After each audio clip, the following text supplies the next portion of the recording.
Steady state model, এবং এটা DC motor নিয়ে যত জায়গায় অ্যানালিসিস করব আমরা, সমস্ত জায়গাতে এটা লাগবে।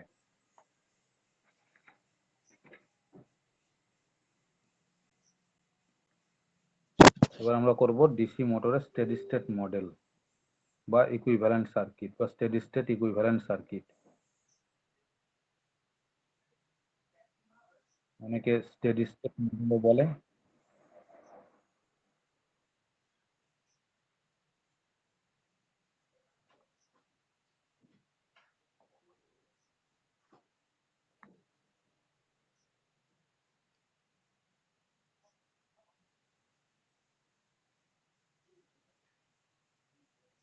এটাকে স্টেডি স্টেট মডেলও বলে, আবার এটাকে আমরা এটাও বলি যে steady state equivalent circuit.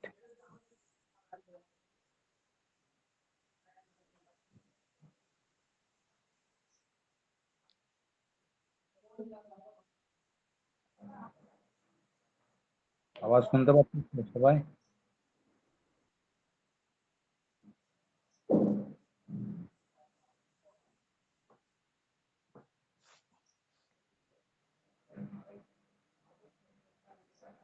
Steady state equivalent circuit কার না তো অফে ডিসি মোটর। আমাদের ডিসি সিরিজ না শান্ট কিন্তু কিছু বললাম না, শুধু বললাম ডিসি মোটর,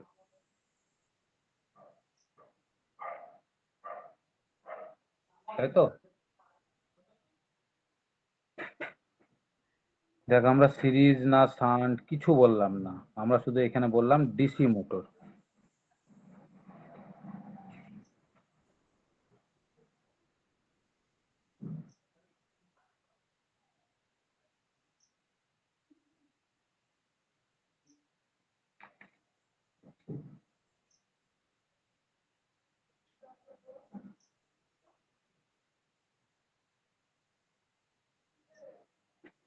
সবাই দেখতে পাচ্ছিস ঠিক মতো? আমি স্ক্রিনটা শেয়ার করছি তাহলে।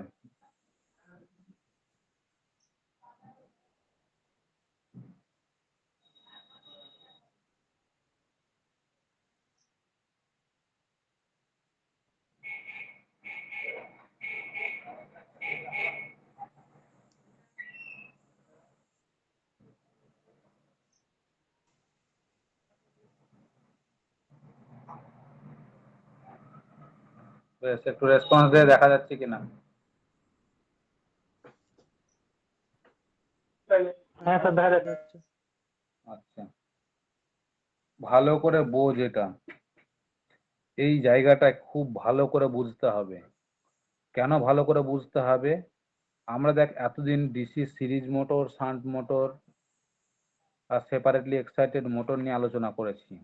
তাদের আলাদা আলাদা ফিচার দেখলাম, যে তাদেরকে স্পিড কন্ট্রোল আমরা কিভাবে করব, আমরা এই ফিচারটা দেখেছি।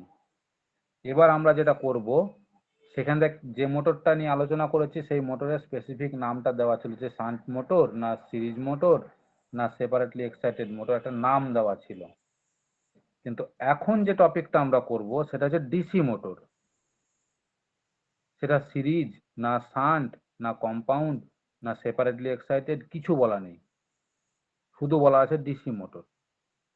আর সেই ডিসি মোটরটার স্টেডি স্টেট মডেল রিপ্রেজেন্ট করতে হবে, বা স্টেডি স্টেট ইকুইভ্যালেন্ট সার্কিটটাকে রিপ্রেজেন্ট করতে হবে। এখন বল তো ডিসি মোটরের মেন পার্ট কি? ডিসি মোটরের মেন পার্টস গুলো কি কি? একটা ডিসি মোটরের মেন পার্টস কি কি?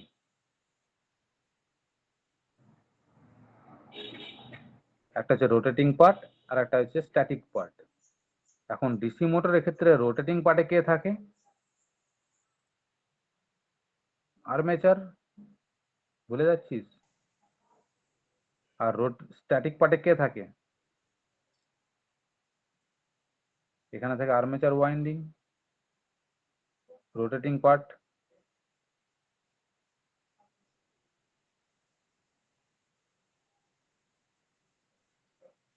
আর স্ট্যাটিক পার্টে থাকে আমার ফিল্ড ওয়াইন্ডিং।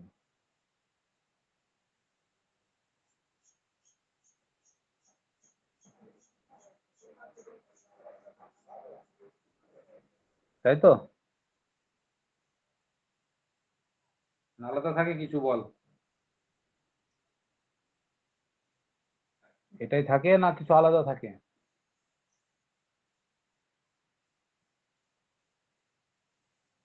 এখন দেখ, আমরা যে স্টেডি স্টেট মডেলটা রিপ্রেজেন্ট করব, আমরা মেন এই দুটো প্যারামিটারের উপরে ডিপেন্ড করে।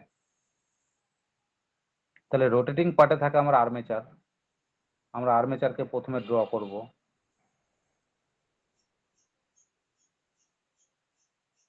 সেখানে ব্রাশ কমিউটেটর দেওয়া থাকলো, আর্মেচার থেকে দুটো টার্মিনাল বেরিয়ে এলো। স্ট্যাটিক পার্টে আছে আমার ফিল্ড ওয়াইন্ডিং। এখন এই যে ফিল্ড ওয়াইন্ডিংটা আছে, ফিল্ডে যে কয়েলটা আছে,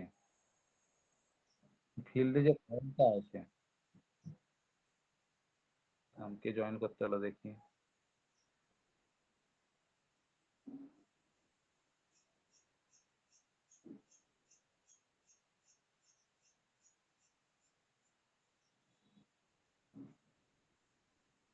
স্ট্যাটিক পার্টে যে আমার ফিল্ড ওয়াইন্ডিংটা আছে, অর্থাৎ যে ফিল্ড কয়েলটা আছে, সেই ফিল্ড কয়েলটা তো একটা নির্দিষ্ট দৈর্ঘ্যের তার দিয়ে তৈরি। যে তারের একটা ক্রস সেকশন আছে, যে তারের একটা লেন্থ ভ্যালু আছে, যদি লেন্থ থাকে এল আর ক্রস সেকশনটা যদি হয় এ, আর সেই তারের রেজিস্টিভিটিটা যদি হয় রো, তাহলে আমরা তো জানি রো এর সাথে এল গুণ করলে, এ দিয়ে ভাগ করলে যেটা পাবো সেটা কি পাবো? রেজিস্ট্যান্স। রেজিস্ট্যান্স পাবো আর।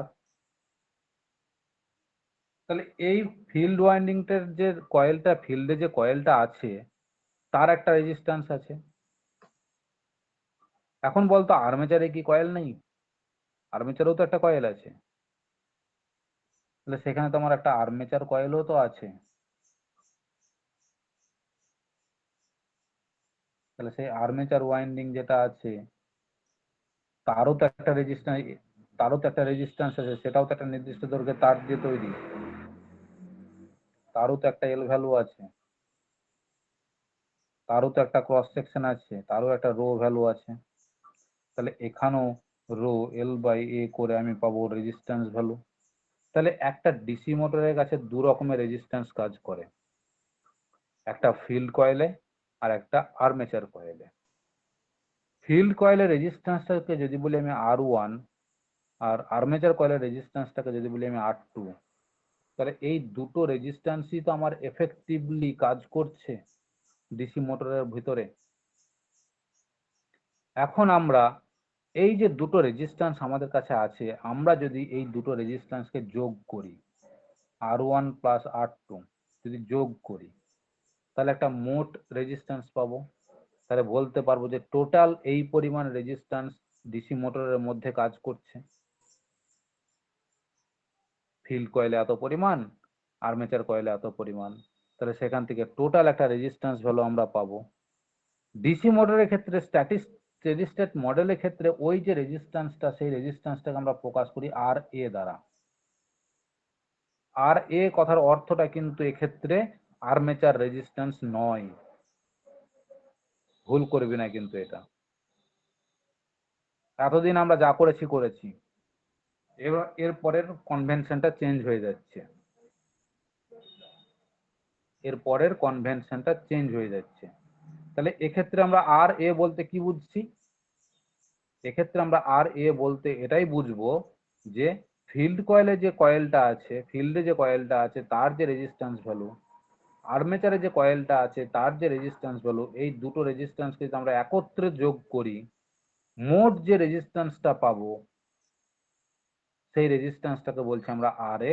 আর এই আর এটাকে আমরা ইকুইভ্যালেন্ট কোনো কোনো বইয়ে এটাকে আবার আর ই দ্বারাও প্রকাশ করেছে, এফেক্টিভলি, মানে এফেক্টিভ রেজিস্ট্যান্স বলে আর ই দ্বারা প্রকাশ করেছে। তাহলে তোরা যদি কোনো বই ফলো করিস সেখানে আর এ পাবি কোনো বইয়ে, কোনো বইয়ে আর ই পাবি, তাহলে ঘাবড়াবি না, দুটোই একই জিনিস। তাহলে এই যে রেজিস্ট্যান্সটা কাজ করছে, আমরা এই দুটো রেজিস্ট্যান্সকে আমরা একত্রে এখানে রিপ্রেজেন্ট করব। এই দুটো রেজিস্ট্যান্সকে আমরা এখানে একত্রে রিপ্রেজেন্ট করব। আর সেই একত্রে রিপ্রেজেন্ট করব তখন আমরা কিভাবে রিপ্রেজেন্ট করব, সেটাকে আমরা রিপ্রেজেন্ট করব ঠিক সিরিজের মতো। সরি, এখানে রেজিস্ট্যান্স ড্র করতে হবে, কয়েল ড্র করছি আমি, এটা রেজিস্ট্যান্স ড্র করতে হবে তখন।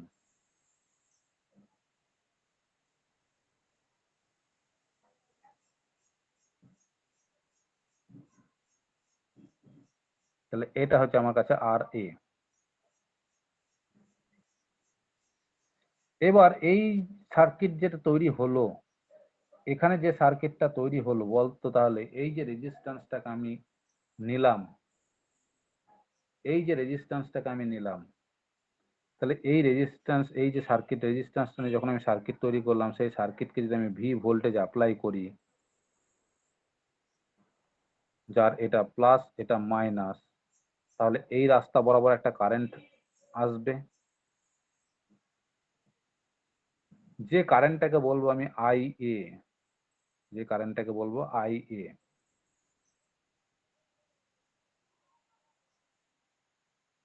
এখন এই স্টেডি স্টেট, এটা হয়ে গেল আমার তাহলে একটা ডিসি মোটরের স্টেডি স্টেট মডেল। এই যে মডেলটা আমরা পেলাম, এই মডেলটা কি আমরা এখন বলবো ডিসি মোটরের স্টেডি স্টেট মডেল। দেখে মনে হচ্ছে সিরিজ মোটর, তাই তো? কিন্তু সিরিজ মোটর নয়। আমাদেরকে এর পরবর্তীকালে যত অ্যানালিসিস করতে হবে, সব অ্যানালিসিসটাই এই মডেলের উপরে করতে হবে। সেখান থেকে আমাদেরকে ক্যালকুলেশন করে বের করতে হবে সিরিজ মোটরের ক্ষেত্রে কি হবে, শান্ট মোটরের ক্ষেত্রে কি হবে, সেপারেটলি এক্সাইটেড মোটরের ক্ষেত্রে কি হবে, সবই আমাদেরকে বিচার করতে হবে এই মডেল থেকে স্টার্ট করে।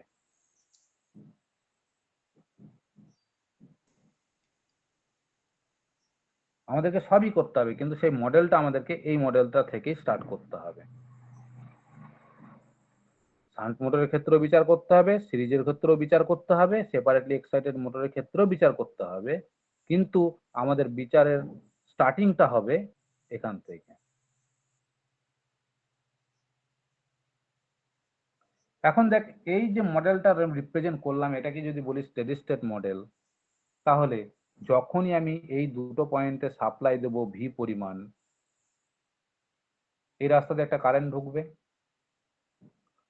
যে কারেন্টটা আর্মেচারে যখন ঢুকবে, আর্মেচারের মধ্যে একটা মোটরটা যখনই ঘুরবে, আর্মেচারের মধ্যে যখনই কারেন্টটা ঢুকবে, আর্মেচার মোটর ঘুরতে লাগবে তো।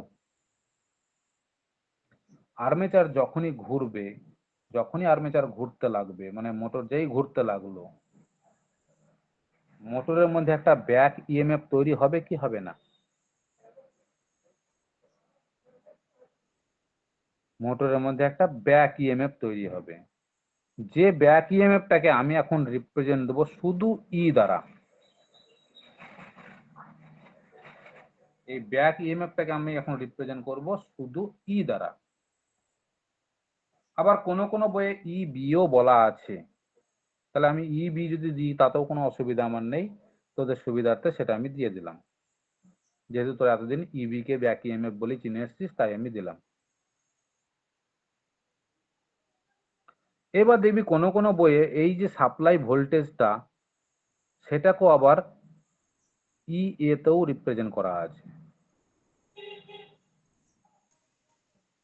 কনভেনশনটা কিন্তু এরকম ভাবে আছে, এক একটা বই এক এক রকম। ঘাবড়ে যাস না, যেখানে যেরকম পাবি সেখানে সেরকম হিসেবে পড়াশোনা করবি।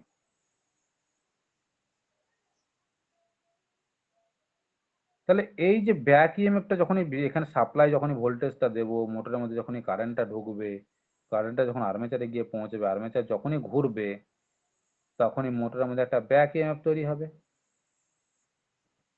এখন আমরা দেখ এতদিন পর্যন্ত যা কিছু ক্যালকুলেশন করে এসেছি, মোটরের ঘূর্ণনকে সর্বদা আমরা এন দ্বারা রিপ্রেজেন্ট করেছি।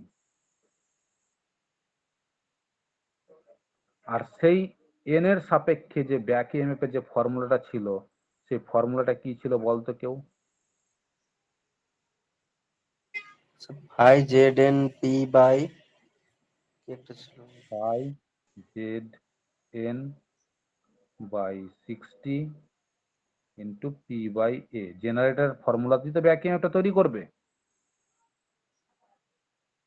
জেনারেটর ফর্মুলাতেই ব্যাক ইএমএফটা তৈরি হয়। এখন দেখ, এই যে প্যারামিটার ইকুয়েশনটা আমি এখানে ড্র করেছি, আমি যদি মোটরটাকে চেঞ্জ না করি, তাহলে এই জায়গাতে কোন প্যারামিটারটা পরিবর্তনশীল? শুধুমাত্র যদি মোটরটাকে চেঞ্জ না করি, তাহলে এই ইকুয়েশনে অর্থাৎ ব্যাক ইএমএফ ইকুয়েশনে বল কোন প্যারামিটারটা পরিবর্তনশীল বা কোন প্যারামিটার গুলো পরিবর্তনশীল?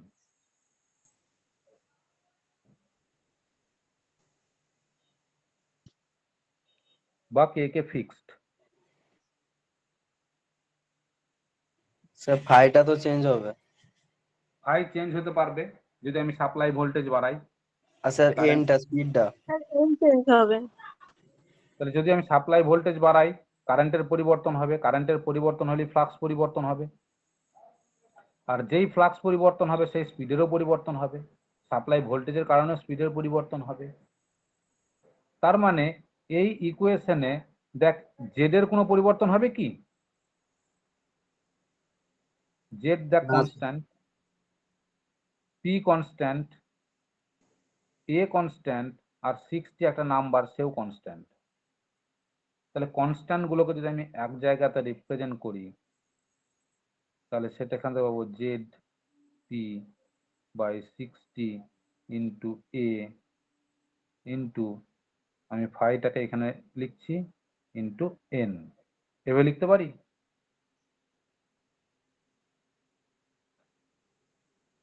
এখন দেখ, এই জায়গাটা তো সবাই কনস্ট্যান্ট, তা এদের যোগ বিয়োগ গুণ ভাগ করে যে ইকুয়েশনটা যেটা পাবো, যে মানটা পাবো, সেটাও তো একটা কনস্ট্যান্ট ভ্যালুই পাবো। তাহলে সেই কনস্ট্যান্টটাকে যদি আমি এখন ই এ দ্বারা রিপ্রেজেন্ট করি, বা কে এ, সরি ই এ কেন বলছি, কে এ, তাহলে এটাকে ই বি ইজিক্যাল টু বলতে পারি কে এ ফাই এন, এটাকে বলতে পারি।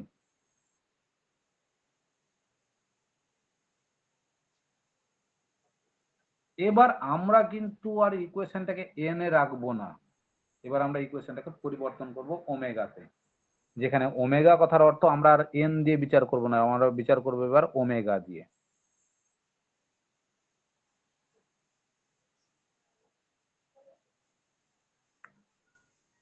তাহলে ওমেগা কথার অর্থটা কি? ওমেগা মানে তো অ্যাঙ্গুলার স্পিড, আর এন হচ্ছে আমার রৈখিক স্পিড। তাহলে অ্যাঙ্গুলার স্পিড আর রৈখিক স্পিডের মধ্যে সম্পর্ক কি?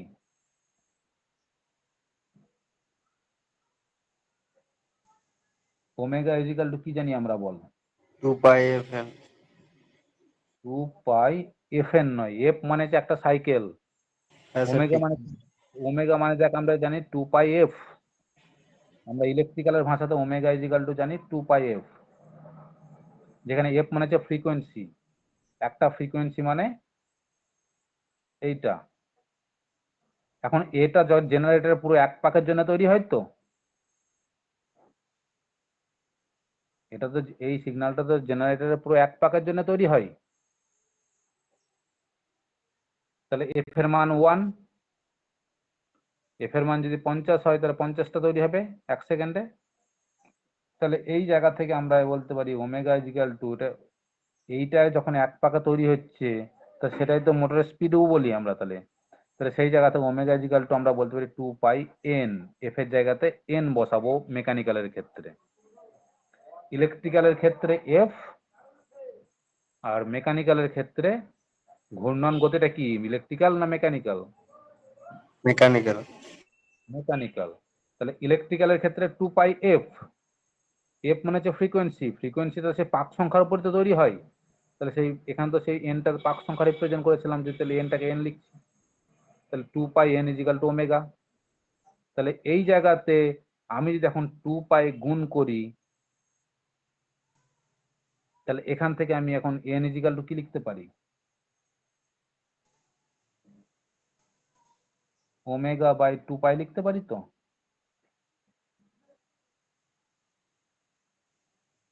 N equal to omega by 2π। তাহলে সেই জায়গা থেকে যদি আমি এটা লিখি কে এ, কে এটা কনস্ট্যান্ট, এখন 2π নিচে আছে এখানে, তাহলে কে এর জায়গাতে 2 পাই লিখে দিলাম বাই বলে, ইন্টু ফাই ইন্টু ওমেগা লিখতে পারি। বল পারি কি পারি না?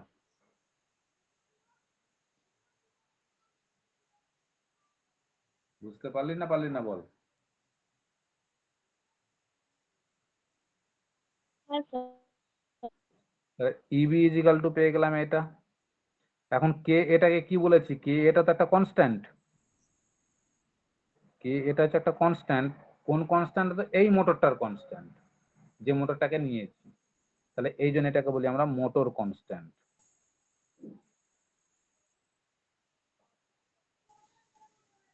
এই মোটর কনস্ট্যান্টের মান তাহলে এক একটা মোটরের এক এক রকমের হবে। আমি যদি মোটর পাল্টে দিই তাহলে মোটর কনস্ট্যান্টের মান পাল্টে যাবে, আর যদি মোটর ফিক্স থাকে তাহলে মোটর কনস্ট্যান্টের মানও ফিক্স থাকবে। এখন পাই মানে তো এটাও জানি যে পায়ের মানটা হচ্ছে 3.14, পায়ের মানটা তো 3.14 22/7। তাহলে মোটর কনস্ট্যান্ট একটা কনস্ট্যান্ট ভ্যালু, টু একটা নিউমেরিক ভ্যালু, পাই মানে 3.14 যদি চিন্তা করি, তাহলে বল এই জায়গাটাকে তো আমি আবারও একটা কনস্ট্যান্ট বলতে পারি। আচ্ছা আগেরটা শুধু কে বলছি, আগেরটা শুধু কে বলছি, এইবার যেটা পাবো সেটাকে কে বলবো। তাহলে এই যে উপরে একটা কনস্ট্যান্ট আছে তারকে 2 পাই দিয়ে ভাগ করছি, একটা সেও নিউমেরিক ভ্যালু, তাহলে নিউমেরিক ভ্যালুকে নিউমেরিক ভ্যালু দিয়ে ভাগ করলে তো একটা কনস্ট্যান্ট মানই পাবো। তাহলে এই জন্য ইবির ইকুয়েশনটাকে তাহলে আমরা লিখতে পারি এটা, যে স্টেডি স্টেট মডেলের ইবি ইজিক্যাল আমরা লিখতে পারি কে এ ফাই ওমেগা, যেখানে কে এ সমান হচ্ছে কে বাই 2 পাই, আর এখানে কে সমান কি ছিল, কে সমান ছিল আমার জেড পি বাই 60 ইন্টু এ। তাহলে ওখানে কে সমান ছিল জেড পি বাই 60 ইন্টু এ। তাহলে এই যে আমি একটা ব্যাক ইএমএফ এর যে একটা ইকুয়েশন পেলাম স্টেডি স্টেট মডেল থেকে, এই ইকুয়েশনটাকে আমি এখন নাম দেব 1 নাম্বার ইকুয়েশন। এই স্টেডি স্টেট মডেল থেকে যে কটা ইকুয়েশন আমরা পাবো, এই কটা ইকুয়েশনকে ভালো করে কাটিং করে একটা তাবিজ বা মাদুলি বানিয়ে গলায় ঝুলিয়ে নিবি, যেন প্রতি মুহূর্তে এই ইকুয়েশন কটা যেন ঝপ করে মাথায় চলে আসে। কারণ পরবর্তীকালে যখন আমি অ্যানালিসিস করতে যাব, তখন আমাকে স্টার্টিংটা করতে হবে স্টেডি স্টেট মডেল থেকে, সে যে মোটরই দিক, series motor, shunt motor, separately excited motor, যে মোটরই দিক, আমাকে স্টার্টিংটা করতে হবে সর্বদা কিন্তু স্টেডি স্টেট মডেল থেকে। আর সেই স্টেডি স্টেট মডেল থেকে আমি যে কটা ইকুয়েশন পাবো, সেই ইকুয়েশন গুলোকে আমাকে একদম জল ভাতের মতন মুখস্থ রাখতে হবে, কারণ সেই ইকুয়েশন গুলোকে ডাইরেক্ট পুট করব স্টেডি স্টেট মডেল থেকে। আমার যেটা দরকার সেখানে স্টেডি স্টেট মডেলের ইকুয়েশনটাকে ডাইরেক্ট পুট করব, সেই জন্য বলছি একদম জল ভাতের মতন মুখস্থ করে রাখতে হবে। তাহলে ব্যাক ইএমএফ এর যে ইকুয়েশনটা পেলাম সেটা হচ্ছে আমার কে এ ফাই ওমেগা। এইবার কে এ ফাই যদি ওমেগা হয় ব্যাক ইএমএফ এর ইকুয়েশনটা, এবার বল স্টেডি স্টেট মডেল যেটা আমরা তৈরি করেছি তার ভোল্টেজ ইকুয়েশনটাকে আমরা কি বলতে পারি? এই স্টেডি স্টেট মডেলের উপরে ভোল্টেজ ইকুয়েশনটাকে কি বলতে পারি?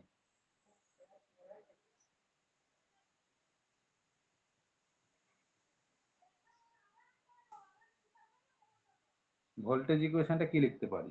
আমি যদি ই এটা কি রিপ্রেজেন্ট করি, ই এ দিয়ে রিপ্রেজেন্ট করছি, ধর এই ভোল্টেজটাকে ই এই বলছি, কারণ আমি যে বইটা ফলো করি সেখানে ই এটাই ফলো করে, ভিটা নয়। তাহলে এখান থেকে আমি ইএমএফ ইকুয়েশনটা বলতে পারি এটা, যে এটা তো সাপ্লাই দিচ্ছি, সাপ্লাই দেওয়ার ফলে এখানে কিছুটা লস হবে,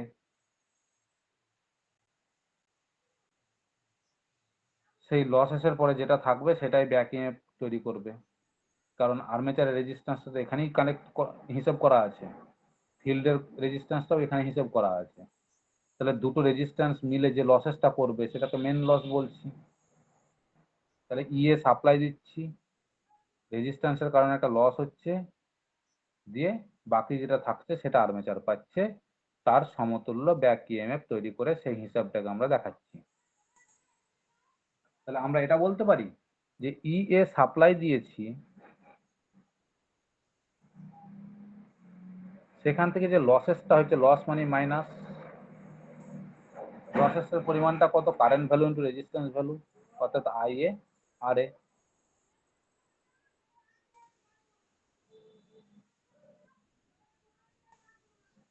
দিয়ে বাকি যেটা থাকবে সেই পরিমাণ তো আর্মেচারে পাবে, আর তারই সমতুল্য ব্যাক ইএমএফ তৈরি করবে অ্যাকর্ডিং টু দিস ইকুয়েশন। তাহলে সেটা কি বলি আমরা, ইবি।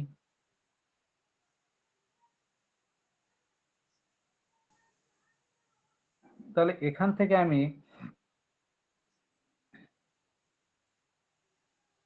ইএ সমান এটাও থাম থাম থাম, বেশ এটাই থাকুক। তাহলে এই জায়গা থেকে আমি ইবি সমান কি লিখতে পারি, ইএ মাইনাস আইএ আর এ, এটা লিখলাম ভোল্টেজ ইকুয়েশন। এবার আমার ভোল্টেজ ইকুয়েশনটা দরকার নেই, আমরা যখনই ড্রাইভসে মোটর নিয়ে আলোচনা করব, কোনো একটা মোটরকে নিয়ে আলোচনা করব, সেই মোটরের আমরা কখনো কিন্তু ব্যাক ইএমএফ বল, সাপ্লাই ভোল্টেজ কত দিয়েছি বল, এইসব নিয়ে বেশি মাথা ঘামাবো না। আমাদের মাথা ঘামানোর যে বক্তব্যটা বেশি হবে সেটা হবে একটা মোটর কত স্পিডে রান করছে, আর স্পিড কিন্তু সর্বদা ওমেগাতে ক্যালকুলেশন হবে, আর সেই মোটরটা কতটা টর্ক নিচ্ছে। আমাদেরকে টর্ক আর স্পিডের হিসাবটাই জোর দিয়ে করতে হবে, টর্ক আর স্পিডের হিসাবটা। কিন্তু এখানে কি আমাদের বল টর্ক আর স্পিডের কোনো হিসাব এর মধ্যে আছে? আগের উপর দেখ ইকুয়েশন একটা স্পিডের হিসাব পেয়েছি, ব্যাক ইএমএফ এর জায়গাতে একটা স্পিডের ক্যালকুলেশন পেয়েছি, হিসাব আমরা দেখতে পাচ্ছি আছে। কিন্তু আমরা এতক্ষণ যে স্টেডি স্টেট মডেল থেকে যে ভোল্টেজ ইকুয়েশনটা হিসাব করলাম, ভোল্টেজ ইকুয়েশনের মধ্যে কি কোনো রকম স্পিড বা টর্কের কোনো ক্যালকুলেশন এর মধ্যে আছে?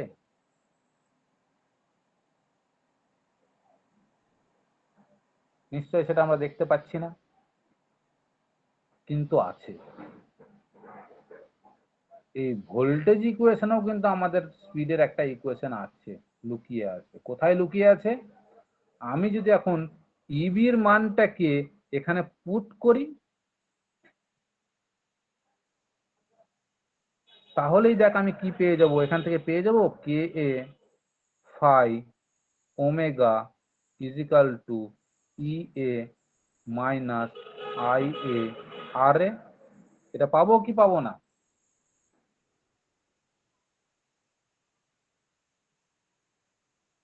তাহলে সেই জায়গা থেকে আমি ওমেগা ইজিক্যাল টু কি বলতে পারি বল, ওমেগার হিসাবটা কি ইকুয়েশনটা কি লিখবো বল?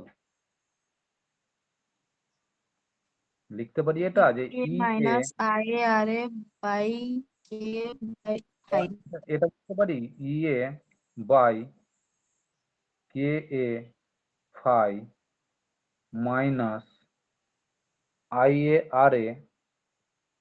আচ্ছা, আই এটাকে আমি আলাদা করব, কারণ আছে R A by K A phi into I A. এটা লিখতে পারি বল?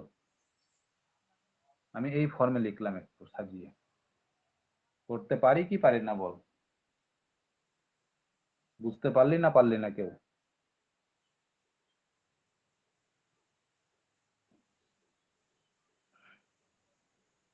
সবাই বুঝতে পেরেছিস?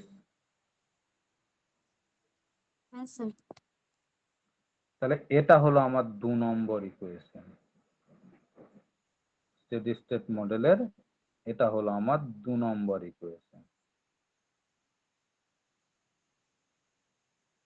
তাহলে দেখ এবার ডিসি মোটর তোরা থার্ড সেমিস্টারে যেটা পড়েছিস সেখান থেকে এবার কিরকম কিরকম ইকুয়েশন আসছে।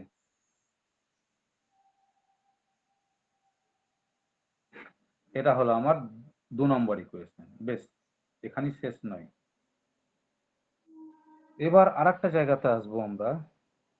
এই জায়গাটাকে থাম, একটু আমি চিন্তা করে নিই।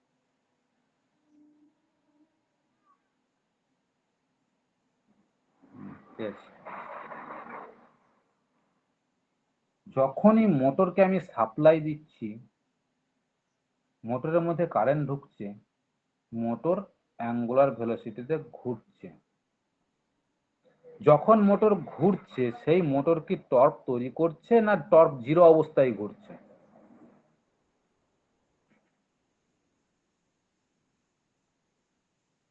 সাপ্লাই দেওয়ার ফলে মোটর যখন ঘুরছে তাহলে এই অবস্থায় মোটরের টর্ক কি জিরো না টর্ক তৈরি করেছে কিছু হলেও? টর্ক আছে না নেই? যেটাকে বলি আমরা টাউ। টর্ককে আমরা টাউ দ্বারা রিপ্রেজেন্ট করেছি তো আগে।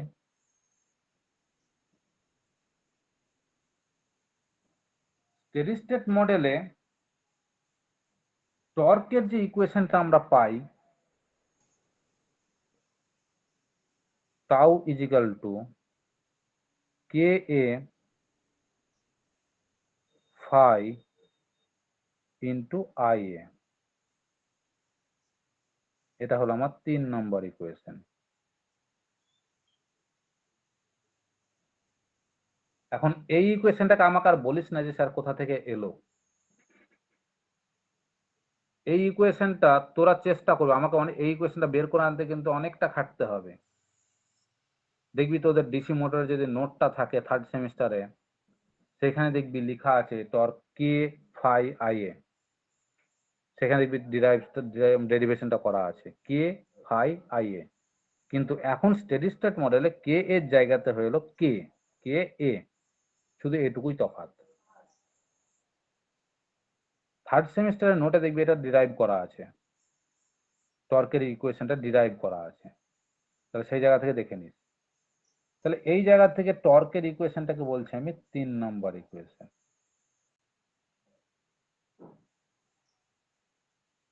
টর্কের ইকুয়েশনটা হলো আমার 3 নম্বর ইকুয়েশন।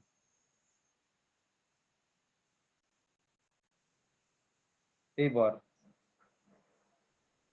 আমি যদি চিন্তা করি যে এই যে স্টেডি স্টেট মডেলের এত কিছু যতক্ষণ আমরা চিন্তা করেছি, এই জায়গাটা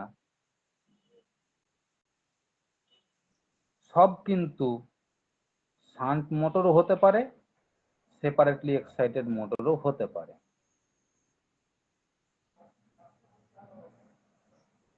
এইবার তার আগে বল, যদি এই স্টেডি স্টেট মডেলটা আমার সেপারেটলি এক্সাইটেড মোটরের ক্ষেত্রে হতো, যদি এই স্টেডি স্টেট মডেলটা সেপারেটলি এক্সাইটেড মোটরের জন্য হতো, তাহলে এই রেজিস্ট্যান্সটা কোন রেজিস্ট্যান্সকে রিপ্রেজেন্ট করতো বল? আর্মেচারের রেজিস্ট্যান্স, না ফিল্ডের রেজিস্ট্যান্স, না দুটোর যোগফল রেজিস্ট্যান্স? আর্মেচারের রেজিস্ট্যান্স। শুধুমাত্র আর্মেচারের রেজিস্ট্যান্স। তফাৎটা এইরকম করে বের হবে। যদি এই স্টেডি স্টেট মডেলটা আমরা যদি আমাদেরকে বলে যে স্টেডি স্টেট মডেলটা শুধুমাত্র ক্যালকুলেশন করো ফর সেপারেটলি এক্সাইটেড, তাহলে সেই অবস্থাতে এই রেজিস্ট্যান্সের মানটা আমি কার জন্য ধরবো? আর্মেচারের জন্য না দুজনের যোগফলের জন্য? সেপারেটলি এক্সাইটেড মোটরের ক্ষেত্রে এটা এই রেজিস্ট্যান্সের মানটা হবে শুধুমাত্র আর্মেচারের জন্য। কারণ এই যে ভোল্টেজটা আমি অ্যাপ্লাই করছি সেই ভোল্টেজটা কোথায় যাচ্ছে? আলটিমেটলি আর্মেচারে। তাহলে সেপারেটলি এক্সাইটেড মোটরের ক্ষেত্রে সাপ্লাই ভোল্টেজটা যখন আর্মেচারে যায়, আর্মেচারের রেজিস্ট্যান্সটাই তো এখানে এফেক্টিভলি কাজ করে। ফিল্ডের জন্য তো আলাদা সাপ্লাই থাকে, ফিল্ড কয়েল তো আমার আলাদা সেপারেট করে থাকে। কিন্তু শান্ট মোটরের ক্ষেত্রে যদি হয়,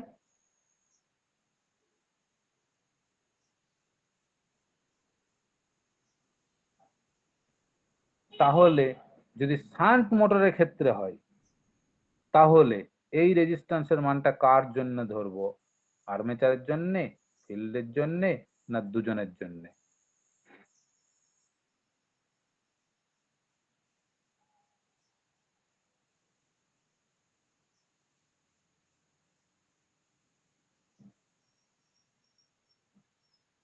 বল, ফিল্ডের মনে হচ্ছে। ঠিক করে বুঝে বল।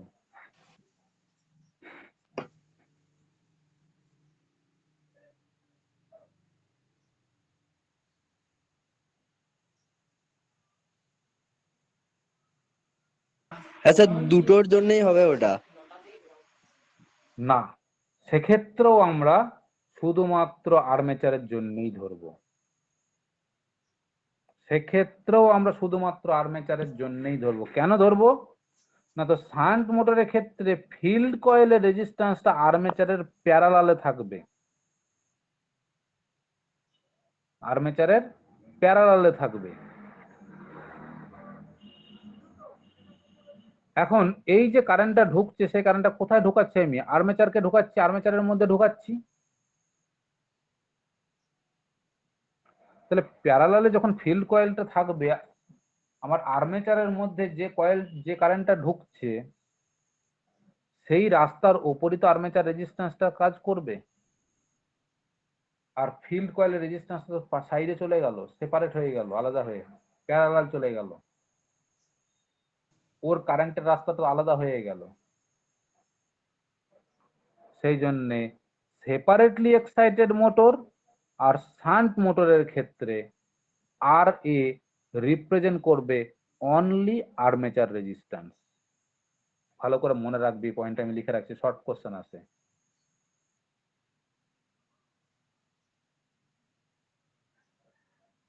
For separately excited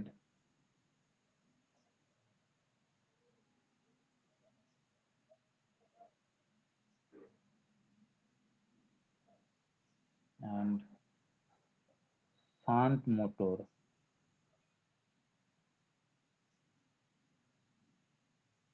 the RA value is only the armature resistance value.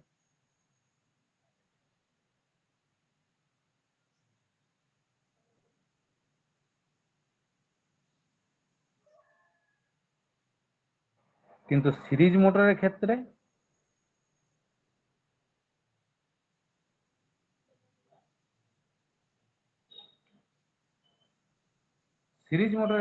এটা হবে ফিল্ড কয়েলের রেজিস্ট্যান্স ভ্যালু আর আর্মেচার কয়েলের রেজিস্ট্যান্স ভ্যালু যোগফল, মানে এই ইকুয়েশনটা, এইটাকেই তখন বলবো। তাহলে সেই জন্য লিখে রাখছি, for series motor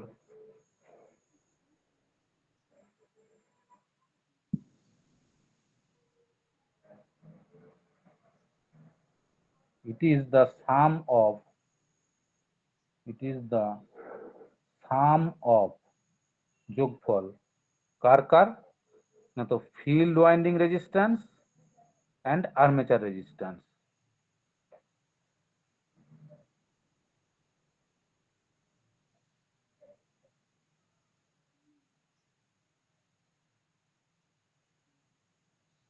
and armature resistance. Short question হয় এখান থেকে।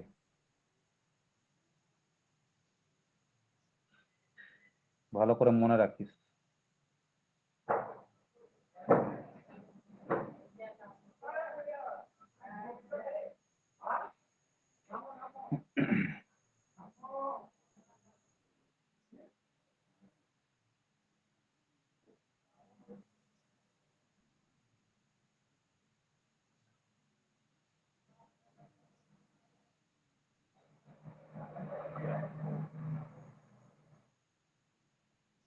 এক মিনিট একটু দাঁড়া। এবার দেখ 2 নম্বর ইকুয়েশনটা পেয়েছি আমরা, স্পিডের ইকুয়েশনটা পেয়েছি। দেখ কোন কোন টার্মের উপরে ডিপেন্ড করে, সাপ্লাই ভোল্টেজ আর আর্মেচার কারেন্টের উপরে ডিপেন্ড করে। তাহলে 2 নম্বর ইকুয়েশন থেকে আমরা এটা বলতে পারি, যদি সাপ্লাই ভোল্টেজের মানের পরিবর্তন করি তাহলে স্পিডের পরিবর্তন হবে। আবার এটাও বলতে পারি যে আর্মেচার কারেন্টের মান যদি পরিবর্তন করি তাতেও স্পিড পরিবর্তন হবে। 2 নম্বর ইকুয়েশন থেকে তাকে আমরা বাকি কিন্তু সবগুলো দেখ প্যারামিটার কনস্ট্যান্ট। যদি ধর আমি ফিল্ড কারেন্টটাকে কনস্ট্যান্ট রাখি তাহলে ফাই কনস্ট্যান্ট থাকবে সব সময়। যদি আমি ফিল্ড কারেন্টকে কনস্ট্যান্ট রাখি তাহলে ফাই এর মান কনস্ট্যান্ট থাকবে। তো সেই জায়গাতে যদি আমি সাপ্লাই ভোল্টেজকে চেঞ্জ করি অথবা আর্মেচার কারেন্টকে চেঞ্জ করি তাহলে স্পিডের পরিবর্তন হতে পারে।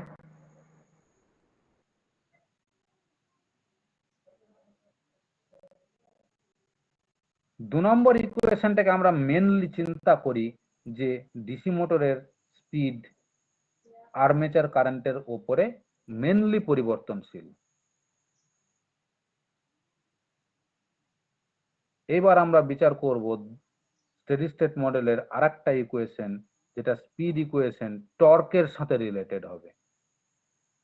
টর্কের সাথে রিলেটেড হবে। তাহলে টর্কের ইকুয়েশন কোথায় আছে? এখানে। তাহলে এই জায়গা থেকে দেখ আমি আই এর একটা মান পাবো। এই ইকুয়েশন থেকে আই এ ইজিক্যাল টু কি বলতে পারি? I A is equal to from equation 3, from equation 3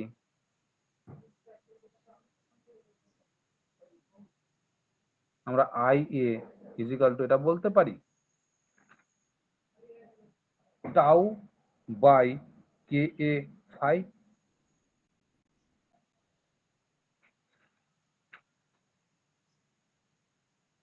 tau by K A phi. 3 number equation থেকে বলতে পারি। এবার যদি আমি এই আই এর মানটাকে যদি আমি পুট করি, put the value in equation 2, আমি যদি এই মানটাকে এখন ইকুয়েশন 2 তে পুট করি তাহলে ইকুয়েশন 2 তে কি আছে? এটা যেখানে আই এ এখানে আছে। তাহলে ইকুয়েশন 2 যেটা আছে আমার omega equal two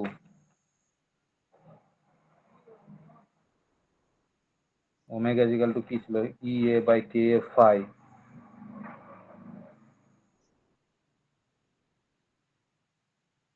minus R A by K A phi into I A ছিল। তাহলে আই এর জায়গাতে যদি আমি এখন এটা পুট করি tau by K A phi,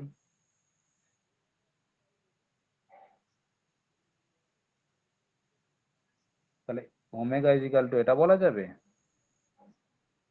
E A by K A phi minus R A by K A phi তার হোল স্কোয়ার ইন্টু টাউ।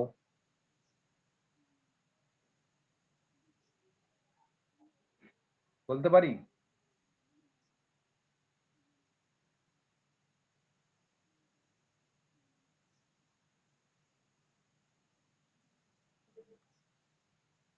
তাহলে এটা হলো আমার 4 নাম্বার ইকুয়েশন।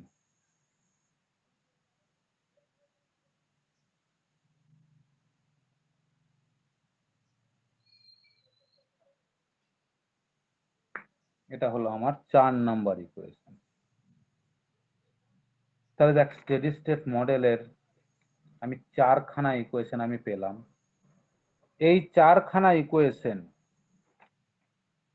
আমি তোদেরকে বলবো একদম ভালো করে তাবিজ মাদুলি যা করে হোক তোদের পড়ার টেবিলের সামনে স্কোয়ার করে কেটে সামনে রেখে দে, যাতে প্রতি মুহূর্তে যেন এই চারখানা ইকুয়েশন চোখে জল জল করে ভাসে।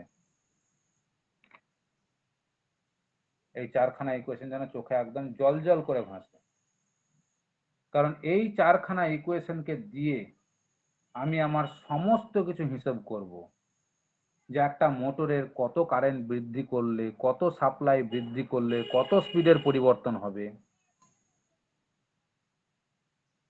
সেই স্পিডের পরিবর্তনের জন্য মোটরের টর্ক কত তৈরি হবে,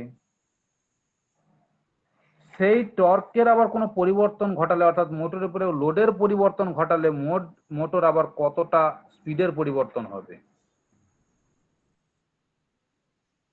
বা মোটরের স্পিড চেঞ্জ করলে সেই মোটর কতটা টর্কের পরিবর্তন করবে, মোটর কতটা লোডের পরিবর্তন করবে।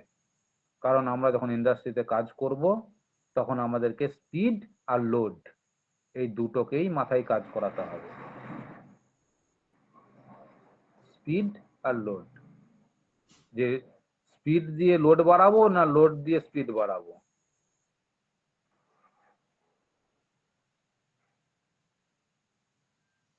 এই দুটো জিনিস আমাদেরকে মাথায় চিন্তা করতে হবে সবসময়, স্পিড আর টর্ক লোড, যে কার উপরে কে ডিপেন্ডেন্ট। এবার আমরা এই চারখানা ইকুয়েশন শান্ট মোটরের জন্য কি রকম বিহেভিয়ার হবে, সিরিজ মোটরের জন্য কেমন বিহেভিয়ার হবে, আর সেপারেটলি এক্সাইটেড মোটরের জন্য কেমন বিহেভিয়ার হবে, সেইগুলোকে আমরা দেখবো এক এক করে।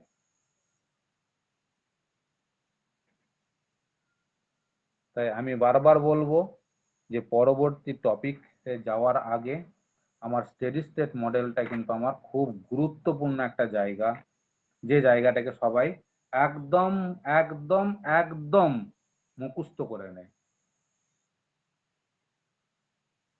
কারণ আমি এবার যে টপিকটাতেই শুরু করব আমার শুরুটা হবে এই জায়গা থেকে, সর্বদা শুরুটা হবে এখান থেকে। খুব গভীরে ঢুকতে চলেছি কিন্তু এবার, মানে আর ছোট জিনিস নয়, এবার আমরা খুব গভীরে ঢুকতে চলেছি।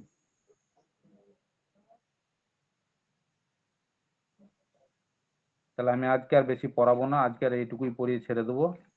এই কারণেই ছেড়ে দেবো যাতে এই জায়গাটা তোরা পরবর্তী দিন আমার কাছে খুব স্যাটিসফাইড রেজাল্ট নিয়ে যেন আমার সামনে এসে হাজির হতে পারিস। কারণ আমার মন মতো স্যাটিসফাইড রেজাল্ট নিয়ে যেন আমার সামনে হাজির হতে পারিস, তবে বুঝতে পারবি, আদারওয়াইজ বুঝতে পারবি না।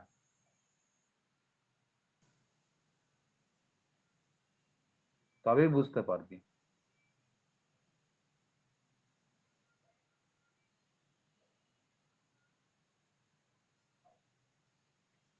বেশ, আজকে এটুকুই পড়াবো, আর পড়াবো না, এটুকুই দেখ।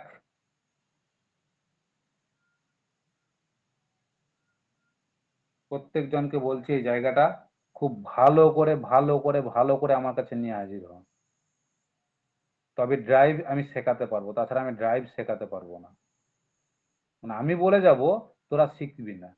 যদি শেখার ইচ্ছে থাকে ড্রাইভ ভালো করে, আর আমি বলবো ড্রাইভ যদি ভালো করে শিখেছিস জীবনে কিছু উন্নতি করতে পারবি, আর ড্রাইভ যদি কমা হয়ে যাস তাহলে ঘষে মেজে কাজ চালাতে হবে।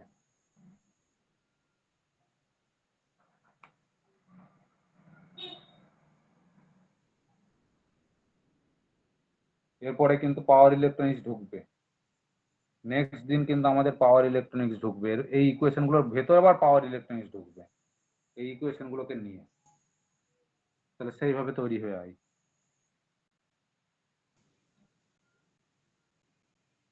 আর এখান থেকে যখন অঙ্ক করবো রে, তখন দেখতে পাবি অঙ্ক কি জিনিস।